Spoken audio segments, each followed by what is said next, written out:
तर बघा next practical आहे आपलं 4 नंबरचं प्रॅक्टिकल आहे. आतापर्यंत आपले 3 प्रॅक्टिकल झालेले आहेत. तर ते सर्व मॅन्युअल मध्ये लिहिलेले असतील. लिहिलेत ना सर्वांनी? हो sir.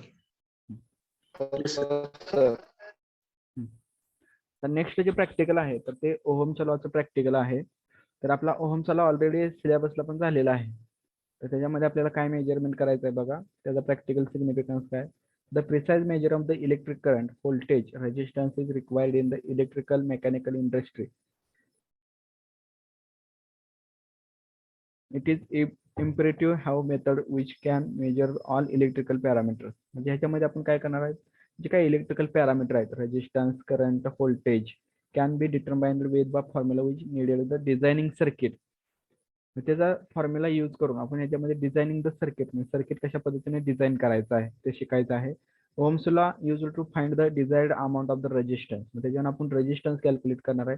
Voltage current level to the make sure that we are able to design the circuit. It is applicable to decide the rating of the home and electrical appliances. म्हणजे आपण आता जो ओहमचा लॉ बघितलाय, ओहमचा लॉचं इक्वेशन काय सांगितलं होतं? काय इक्वेशन सांगत होतं ओहमच्या लॉचं? कोण सांगतोय?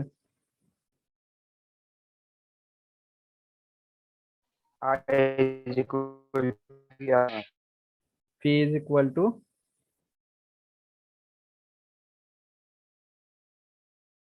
कोण सांगतोय ओहमच्या लॉचं इक्वेशन?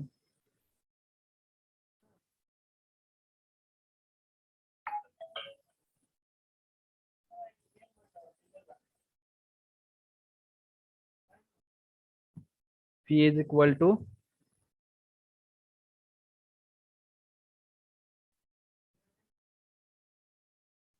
ओहमच्या लॉचे प्रॉब्लेम सोडवले नव्हते म्हणून लास्ट टाइमला ओरडलेलो आहोत, आठवतंय का? तेच इक्वेशन सांगायचं आहे. काय इक्वेशन आहे ओहमच्या लॉचं? त्याचं आपल्याला प्रॅक्टिकल बघायचं आहे. V equals to R into I. P is equal to R into I. P म्हणजे काय? व्होल्टेज, I म्हणजे करंट आणि R म्हणजे रेजिस्टन्स. तर बघा त्याच्यामध्ये आपल्याला मिनिमम थेरॉटिकल पार्ट जो आहे तो काय थेरॉटिकल इथे इक्वेशन दिलेला आहे. तर लॉ काय सांगितलं? It states that provide the physical state of the conductor length area remaining the same in closed circuit. The current I flowing through the conductor is directly proportional to the potential difference voltage phi between the 2 points in a conductor. म्हणजे I is directly proportional to the phi. Equation also Phi is equal to IR, where R is the resistance of the conductor. तर ह्याच्यामध्ये वेगवेगळ्या wire दिलेल्या आहेत. काय दिलेले आहे? Nichrome wire दिलेले आहे आणि युरेका वायर दिलेले आहे. तर त्या दोन वायरचा आपल्याला काय करायचं? रेजिस्टर यूज करून त्याच्यामध्ये काय इफेक्ट होतं तर तो आपल्याला ह्याच्यामध्ये बघायचा आहे. तर इथे बघा ओहमच्या लॉचं स्टेटमेंट दिलेलं आहे. The law states that current through the conductor between 2 points is directly proportional to the voltage across the 2 point. Such conductor is characterized by resistance R measured in ohm.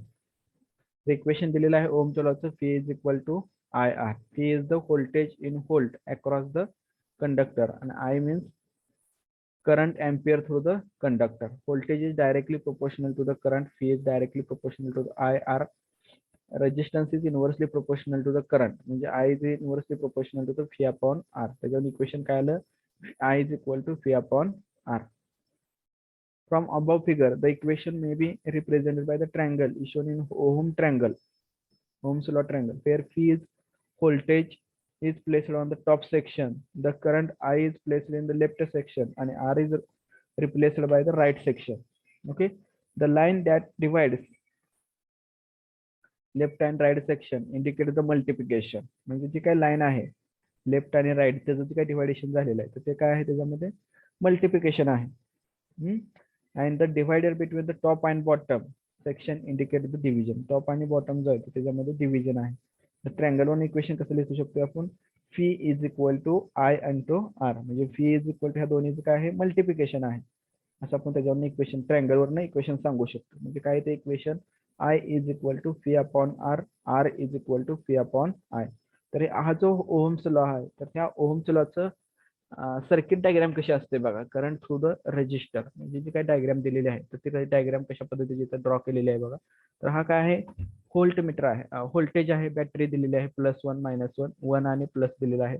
हा ठिकाणी ॲमीटर दिलेला आहे. तो ammeter आणि battery आणि हा load आहे resistance आणि त्याच्या अक्रॉस व्होल्टेज आहे. आता आपल्याला ह्याच्यामध्ये आपण सुरुवातीला ज्यावेळेस करंट व्होल्टेज आणि रेजिस्टन्स हे डेफिनेशन बघितलं होतं तर त्यावेळेस सांगत होतं की ॲमीटर मीटर जो असतो तर तो कशामध्ये कनेक्ट केलेला असतो सिरीज मध्ये आणि व्होल्टेज जे आहे ते व्होल्टेज कशामध्ये कनेक्ट केलं जातं तर पॅरलल मध्ये. कशाच्या पॅरललला?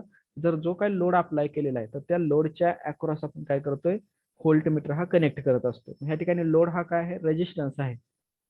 लोड काय आहे रेजिस्टन्स आहे त्याच्या अक्रॉस आपण काय करतोय व्होल्टमीटर जे आहे तर ते व्होल्टमीटर अक्रॉस त्याच्या मेजरमेंटसाठी कनेक्ट करत असतो. The voltage across resistor is equal to the source VR is equal to VS and the current through the resistance is given by I is equal to VR upon R. आता हा झाला ओहमच्या लॉचं equation आहे. हे जे equation आहे तर हे इक्वेशन कशाचं आहे ओहमचा जो लॉ आहे तर त्याला ओहमच्या लॉचं इक्वेशन आहे. मग या ओहमच्या लॉच्या इक्वेशन नुसार आपण त्याचं सिम्पली मॉडिफिकेशन कसं करू शकतोय रेजिस्टन्स कनेक्टेड इन सिरीज. हे जर रेजिस्टन्स आपण सिरीज मध्ये कनेक्ट केले तर आपण काय सांगत होता formula I1 is equal to I2 is equal to I3 is equal to I4. त्याच्यावर इक्वेशन काय आलं तर इक्वॅलंट रेजिस्टन्स आपलं equation R1 is equal to R2 plus R3. जर 3 रेजिस्टन्स कनेक्ट केले तर हा त्याच्या across voltage VR1 VR2 VR3. त्याच्यावर रेजिस्टन्स इथे किती दोनच कनेक्ट केलेले आहेत. मग ते R इक्वॅलंटचं इक्वेशन काय येणार आहे रेजिस्टन्स कनेक्ट इन सिरीज साठी R equivalent is equal to R1 plus R2 आणि the total current of the circuit IT is equal to VS upon R equivalent. त्याच्यावर आपण टोटल करंट कॅल्क्युलेट करू शकतो.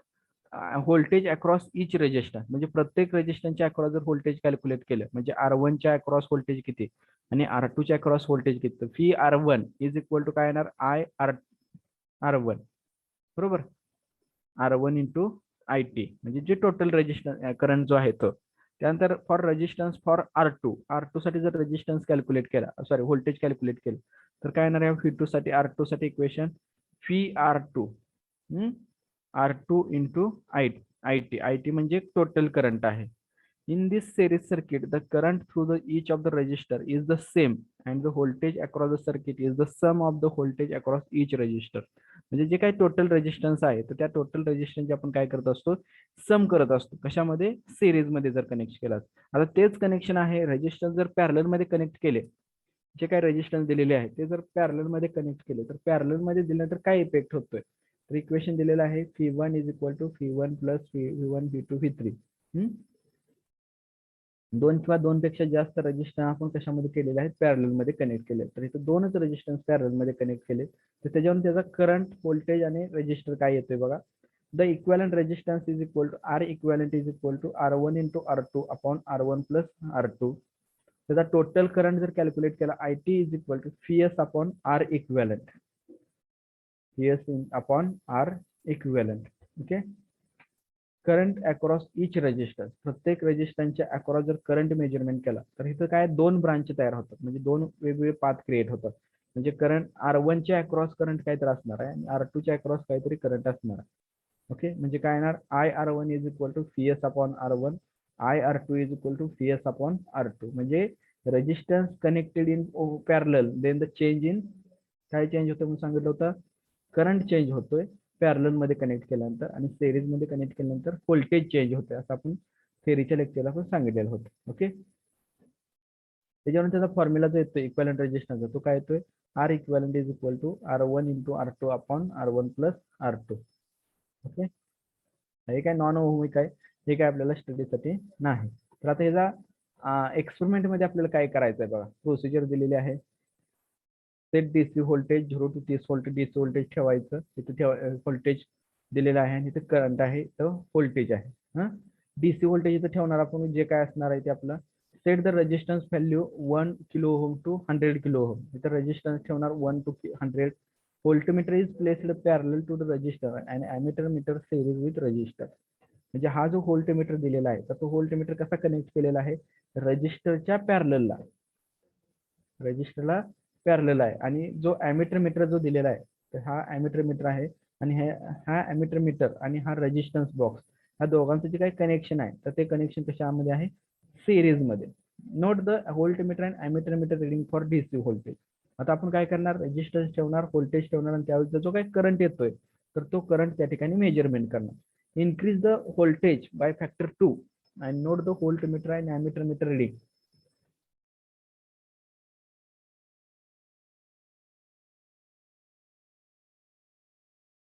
काय करणार आपण 2च्या फॅक्टरच्या म्हणजे 2 4 6 8 10 अशी रिडिंग घेणार आणि keep the resistance value constant.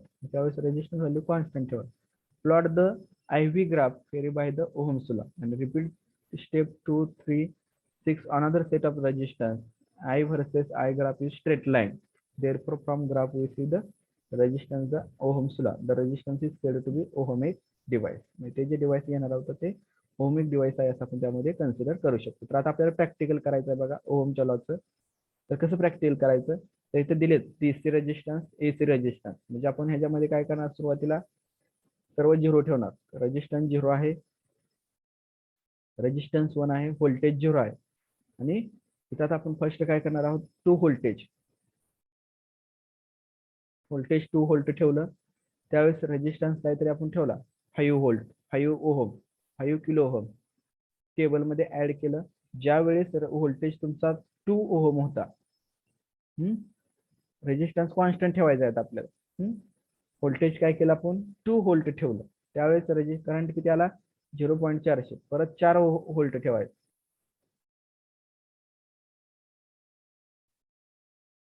4 volt ठेवल्यानंतर 0.800. त्यानंतर 6 व्होल्ट,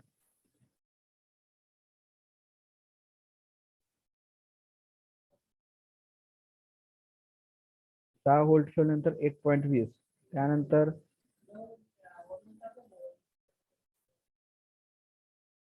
8 व्होल्ट घेतल्यानंतर 1.60. 10 व्होल्ट 2,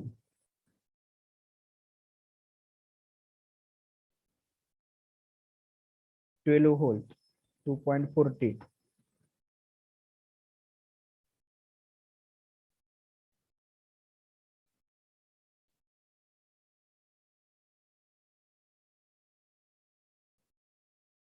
7 14 ला 2.80,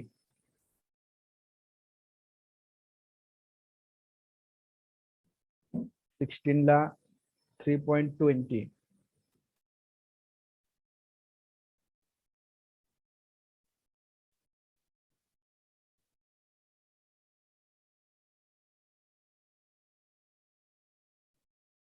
18 ला 3.60 आणि 20 पर्यंत घेऊ.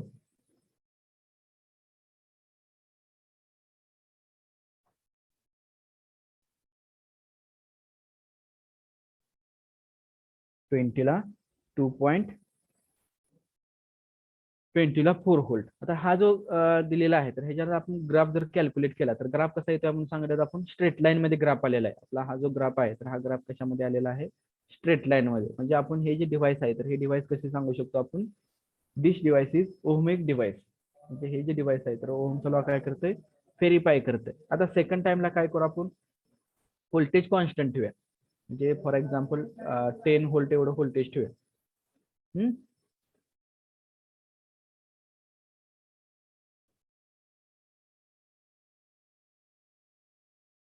आणि करंट चेंज करूया.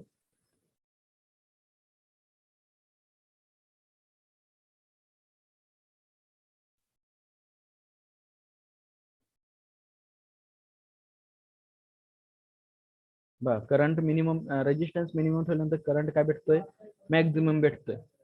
ओके. त्यानंतर रेजिस्टन्स 4 ओहम ठेवल्यानंतर करंट कसा कमी होतोय. म्हणजे करंट आणि रेजिस्टन्सचं जे काय रिलेशन आहे, ते रिलेशन आपल्याला इथं दिसतंय.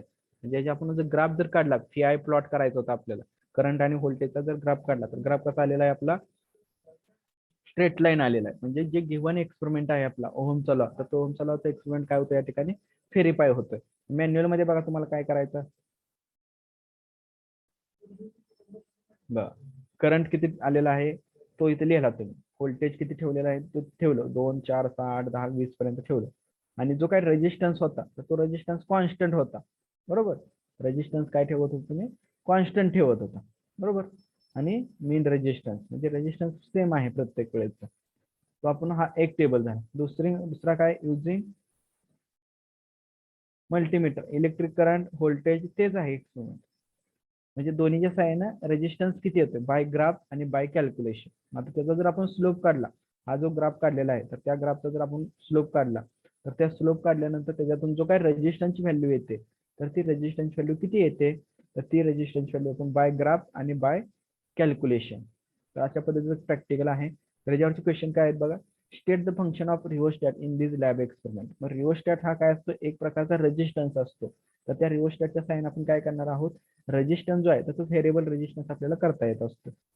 The potential difference of 10 volt appears across the end of the resistor then 5 ampere of current flow through the it आणि find the resistance of the resistor. म्हणजे व्होल्टेज आणि करंट दिलेला आहे आणि रेजिस्टन्स कॅल्क्युलेट करा. फी अपॉन आय हा formula use करून आपण ते त्याचं कॅल्क्युलेशन करू शकतो. आणि त्यानंतर काय, if the voltage across fixed value of resistance is increase 5 times what will be the variation of the current. म्हणजे रेजिस्टन्स जर 5 व्होल्टेज जे आहे तर ते आपण फिक्स्ड ठेवलं आणि रेजिस्टन्स जर 5 टाइम्स इन्क्रीज केला तर त्याच्यामध्ये काय इफेक्ट होतोय, तर तो इफेक्ट आपलं इथं सांगू शकतो की when the resistance is increases current will be decreases. म्हणजे जो काय करंट आहे तो करंट काय होतोय, डिक्रीज होतोय. आणि रेजिस्टन्स जसा इन्क्रीज करू तसा करंट काय होतं, डिक्रीज होतं. हे त्यामधलं व्हेरिएशन सांगू शकतो.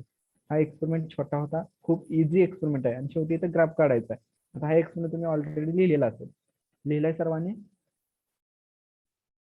हा शेवटी लिहिलंय. Yes sir. हो सर.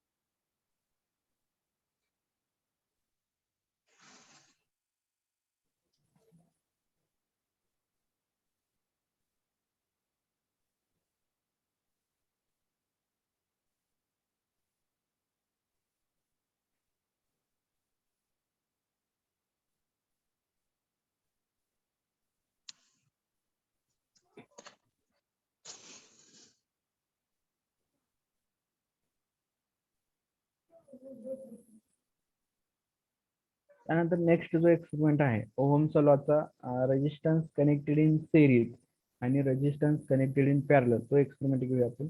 स्पेसिफिक रेजिस्टन्सचा एक्सपेरिमेंट जो आहे तो मॅन्युअल मध्ये इथं ह्याच्यामध्ये नाही. आपल्याला जे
सर हा बोला.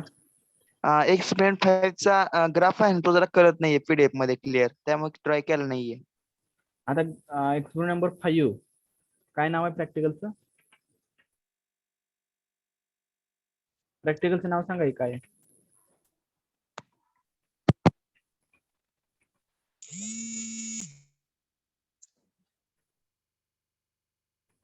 प्रॅक्टिकलचं नाव सांगा काय आहे, लगेच सांगतो ग्राफ काय आहे त्याचा तो.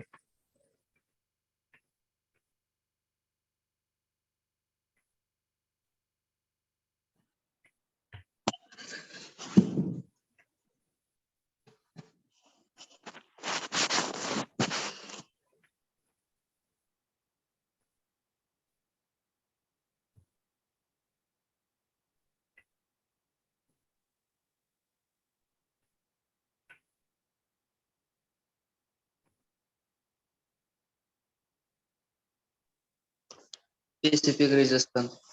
स्पेसिफिक रेजिस्टन्स ना. बरं आपण काढू त्याचा ग्राफ. आता प्रॅक्टिकल मी करतोय.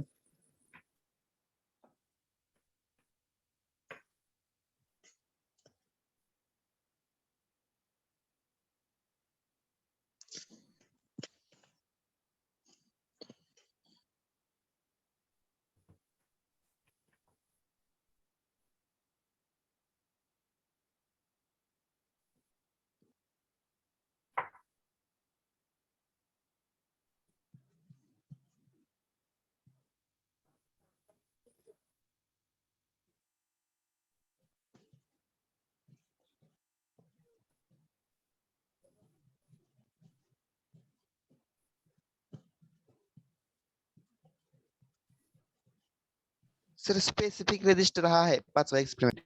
हा त्याचं नाही का? हा त्याचं कळ नाही क्लिअर. बरं बरं चालतंय, बघू आपण लगेच.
नेक्स्ट प्रॅक्टिकल घेऊया आपण. Resistance connected in series.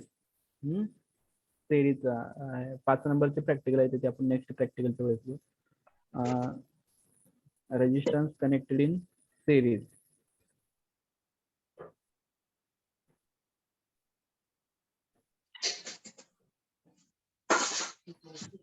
Mic चालू आहे कोणाचं ते बंद करा.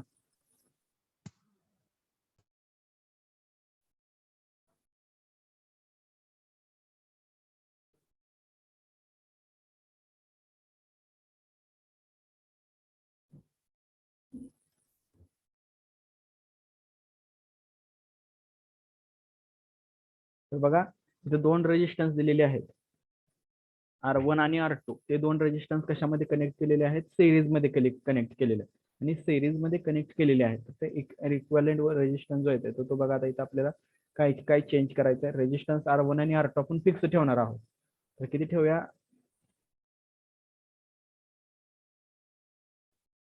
R1 ठेवलेला आहे 20, R2 पण तेवढाच ठेवू, म्हणजे आपल्याला ग्राफ जो येईल तो लिनियर ग्राफ वगैरे येऊ शकतो.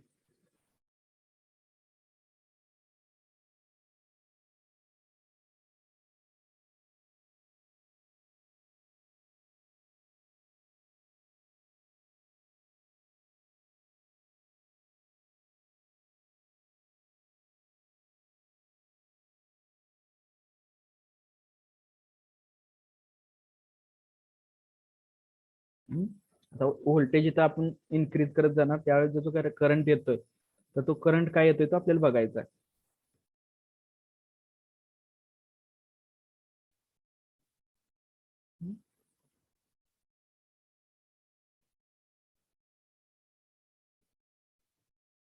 सेम ओहमच्या लॉच्या सारखंच प्रॅक्टिकल आहे.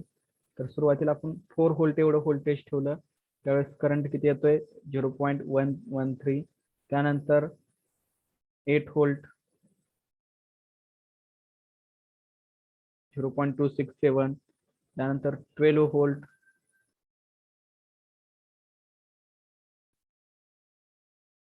ते 0.0400,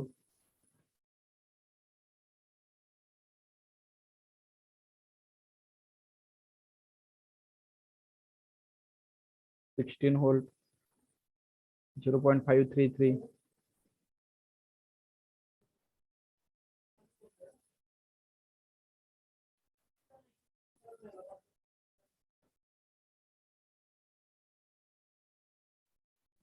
20. बस एवढीच रिडिंग घ्या.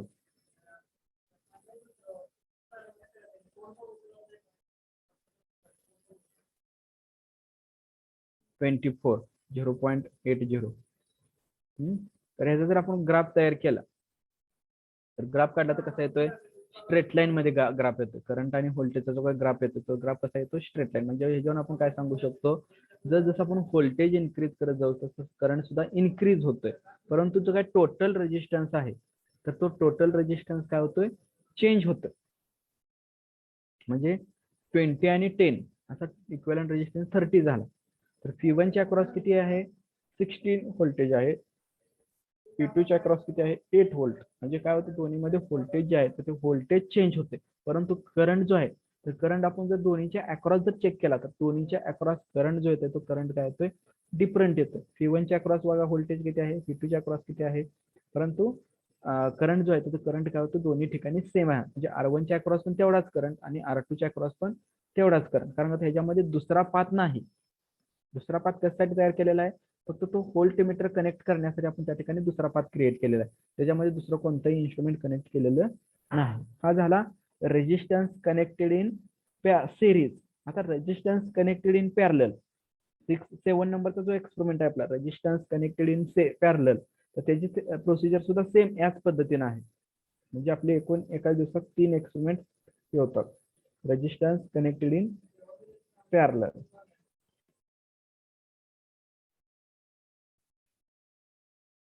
तर बघा रेजिस्टन्स काय केले, 2 रेजिस्टन्स आहेत R1 आणि R2, कशामध्ये कनेक्ट केलेले आहेत, पॅरलल मध्ये कनेक्ट केलेले आहेत. व्होल्टेज दिलेला आहे, करंट आहे, DC पॉवर सप्लाय.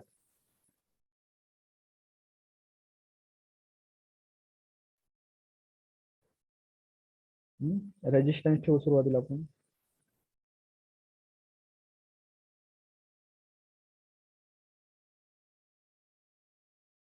बघा रेजिस्टन्स किती ठेवतो आपण, R1 रेजिस्टन्स 5 ओहम ठेवलेला आहे, 5 किलो ओहम, आणि R2 रेजिस्टन्स 20 किलो ओहम ठेवलेला आहे. जो टोटल इक्विव्हॅलेंट रेजिस्टन्स येतो तर तो किती येतो, 4 किलो ओहम येतो. म्हणजे कमी रेजिस्टन्स येतो. मग त्याच्यावर जर आपण इथं व्होल्टेज जर ठेवला, आपण सुरुवातीला 5 व्होल्ट ठेवलं, त्याचा जर करंट बघितला तर 1.25, 10 व्होल्ट ठेवला 2.25, 15 ठेवलं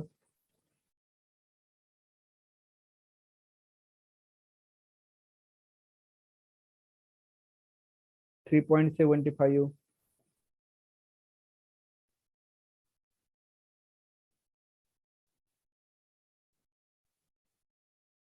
20 ठेवला 5, 25, 6.25 आणि 30. आणि ह्याचा जर आपण ग्राफ प्लॉट केला तर ग्राफ सुद्धा कसा येतो, याचा स्ट्रेट लाईन मध्ये येतो. याचा ग्राफ सुद्धा कसा येतोय, स्ट्रेट लाईन मध्ये येतो. म्हणजे ह्याच्यावर आपण काय सांगू शकतो, the given graph is straight line. म्हणजे जसं आपण व्होल्टेज वाढवत जाऊ तसा रेजिस्टन्स काय होतोय, कमी होतोय, परंतु करंट जो आहे तो करंट काय भेटतो, जास्त भेटतो as compared to the series connection. Okay, मग हे 2 प्रॅक्टिकल समजले. आज आपण टोटली 3 प्रॅक्टिकल बघितलेले आहेत. Resistance connected in parallel, resistance connected in series आणि ओहम्स लॉ. ओके.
तर हे 3 प्रॅक्टिकल सर्वांना समजलेत.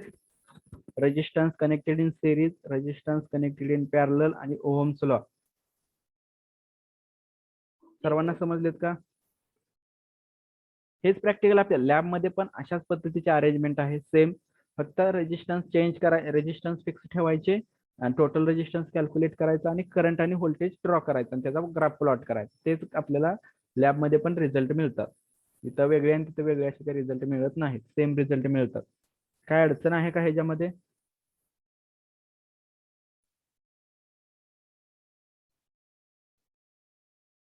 काय अडचण आहे? Okay, no sir. तर इथं आपण थांबूया. नेटवर्क इश्यू असल्यामुळे लेक्चर पुढचं स्टॉप करतोय आपण. राहिलेला जो पार्ट आहे तो आपण नेक्स्ट लेक्चरला कंटिन्यू करूया. Okay, thank you, have nice day.